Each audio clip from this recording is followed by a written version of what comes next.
The process server did not knock gently. He pounded on the door. It was Tuesday morning. The temperature outside in Calgary was -20 degrees. The wind was howling. I was drinking my black coffee. I was wearing my blue medical scrubs. I opened the door. He handed me a thick yellow envelope and walked away into the snow. I opened the envelope. It was a formal petition for divorce. My husband of 9 years was leaving me. He cited irreconcilable differences. He offered me a $10,000 settlement. He wanted me to sign a non-disclosure agreement. He wanted me to move out of our apartment by Friday. I did not drop my coffee mug. I did not cry. I did not scream. I just looked at the official stamp on the legal filing. October 14th. Exactly 3 days after the National Lottery announced a local $5 million winner. He thought I was just a tired, exhausted nurse who would sign anything to make the emotional pain stop. He thought I was stupid. He forgot one crucial detail about my profession. Nurses do not panic when the monitors start beeping. Nurses notice every single detail before the patient even knows they are dying. And my husband was about to flatline. My name is Claire. For 9 long years, I carried David. I carried his failures. I carried his depression. I carried his debts. David was a dreamer. He was a man who loved the idea of being wealthy, but absolutely hated the concept of working. He started 3 different tech businesses. All 3 failed miserably. He racked up $40,000 in credit card debt. He ruined his credit score. He ruined his reputation. But I stayed. I took my vows seriously. I worked 12-hour night shifts at the Foothills Medical Center. I cleaned up blood. I monitored heart rate machines. I held the hands of dying patients. I worked overtime on holidays. I paid his debts. I bought his groceries. I paid the rent for the roof over his head. I sacrificed my 30s so he could sit in coffee shops and pretend to be an entrepreneur. When David came home that Tuesday evening, I was sitting at the kitchen island. The yellow envelope was on the counter. He walked in. He was wearing a brand new tailored wool coat. It was Cashmere. A man with $40,000 in debt does not buy a $2,000 cashmere coat. He looked at the envelope. He looked at me. Then he started the performance. He played the victim. He stood in our kitchen, slumped his shoulders, and let out a long, heavy sigh. He said we had grown apart. He said he felt like a burden to me. He said he needed to find himself, to start over in a different city. He squeezed out 2 fake tears. "I am leaving you the $10,000, he whispered. He tried to sound generous. "It is everything I have left in my savings. Take it, Claire. Please just sign the papers quickly. Do not drag this out in court. We both deserve peace." He looked so incredibly sincere. He was a spectacular liar. He was gaslighting me. He wanted me to feel sorry for him. He wanted me to feel like the divorce was a mutual tragedy. I looked at his expensive new coat. I looked at his perfectly styled hair. I looked at the slight, arrogant smirk hiding at the corner of his mouth. I nodded slowly. "Okay, David," I said softly. "Pack your bags. Get out of my apartment." He looked relieved. He packed 2 suitcases in less than 20 minutes. He practically ran out the door. He did not look back. He left me alone in the silent apartment. Anger makes you sloppy. Crying makes you blind. Silence makes you dangerous. After he left, I did not call my friends to complain. I did not post dramatic quotes on social media. I started hunting. I went to his heavy oak desk in the corner of the living room. I started moving his files. I checked the trash cans. I checked the pockets of his old winter jackets. He was arrogant, but he was also careless. Underneath a stack of unpaid electric bills, I found a small piece of paper. It had slipped behind the drawer. It was a receipt from a local convenience store on 4th Avenue. It was dated October 11th. At exactly 4:15 in the afternoon. It was a receipt for a winning lottery ticket payout claim. He had won $5 million. He won it while we were legally married. He won it while living in the apartment I paid for. He won it while eating the food I bought. And he filed for divorce exactly 72 hours later to steal my half of the marital assets. I drove to that convenience store the next morning. I showed the clerk a picture of David. The clerk smiled immediately. "Oh, yeah," the clerk said. "The lucky guy. He came in here shaking like a leaf, verified a massive jackpot ticket. He said he was going to buy a mansion in Vancouver." I walked back to my car. I sat in the freezing cold. I looked at the receipt. I did not just want half anymore. Half was an insult. Half was a compromise. I wanted absolute total ruin.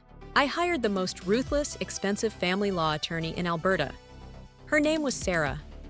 I showed her the receipt. I told her exactly what I wanted to do. I did not tell her to fight the divorce. I told her to let David think he was winning the game. We scheduled a mediation session. Mediation is a legal meeting where couples sign the final asset division before seeing a judge. We met in a sleek, glass-walled conference room in downtown Calgary. David sat across the table. He wore an old, faded sweater. He was intentionally dressing down to look poor and pathetic. His lawyer was a cheap, aggressive man who talked too fast. His lawyer threw the final settlement across the table. $10,000, the lawyer barked. "And your client assumes half of the $40,000 business debt. My client has zero income." "This is a very generous offer. Sign it." David looked at me with fake pity. "Please, Claire," he whispered. "Do not be greedy. Just sign it. Let us end this." I picked up the heavy black pen. I held it over the signature line.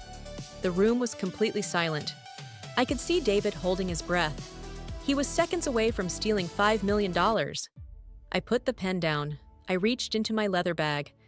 I pulled out a single, thick legal document. It was a federal subpoena.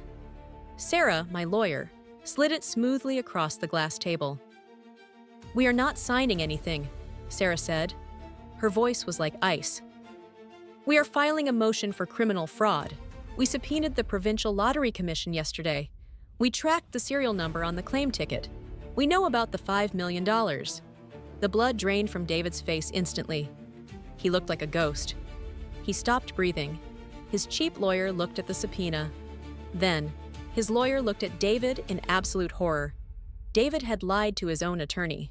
In the legal world, hiding massive assets from your own lawyer is professional suicide. "It is my money!" David suddenly screamed. His fake calm completely shattered. His voice was shaking with panic. "I bought the ticket with my own cash. I bought it. We were basically separated." I leaned forward. I placed my hands flat on the glass table. I looked directly into his terrified, desperate eyes. "You bought that ticket using funds from our joint bank account, David," I said slowly. Every word was a knife. "That makes it marital property, but hiding it during a sworn legal proceeding, that makes it perjury. That makes it a felony." We did not settle. We went straight to the Supreme Court of Alberta. The courtroom was vast and intimidating. The judge was an older woman who absolutely despised financial abuse. In family law, if you forget an asset, it is a mistake. If you deliberately create a complex scheme to hide $5 million and file for divorce to finalize the theft, it is malicious fraud. The judge did not just divide the money. The judge looked at David with absolute disgust. She read the ruling out loud for the entire courtroom to hear. Because David committed extreme financial perjury, the judge enacted a rare punitive clause. She penalized him for malicious fraud. She did not give me my legal half. The judge awarded me 100% of the lottery winnings, every single penny, all $5 million. She also ordered David to pay my massive attorney fees. And because the court verified his credit card debt was spent entirely on his personal failed hobbies, he was legally responsible for the entire $40,000. David collapsed into his chair. He put his head in his hands and started sobbing. Real tears this time. He begged the judge. He begged his lawyer. He turned around and begged me. He told me he loved me. He told me we could buy a house together. I looked at him crying. I felt absolutely nothing. David walked out of that courthouse with absolutely nothing. He had no wife. He had no secret fortune. He had no home. He just had $40,000 in crushing debt and a ruined life. 6 months later, the spring flowers started blooming.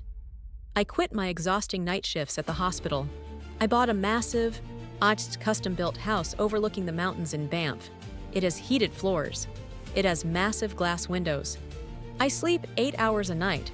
I heard David is working double shifts washing dishes at a local diner in the bad part of town just to pay the interest on his debt. Sometimes, when I am drinking my expensive wine by the fireplace, I think about driving down to that diner. I think about ordering a cheap cup of coffee and leaving him a massive tip. But then I remember what he left me in that yellow envelope, $10,000 and an eviction notice. So, I just stay in my beautiful mountain house. I watch the snow melt, and I enjoy the absolute beautiful silence of winning. If you think David deserved to lose every single penny, leave a comment below. And if you love watching arrogant people get completely destroyed by their own greed, hit the subscribe button. I have plenty more revenge stories to tell.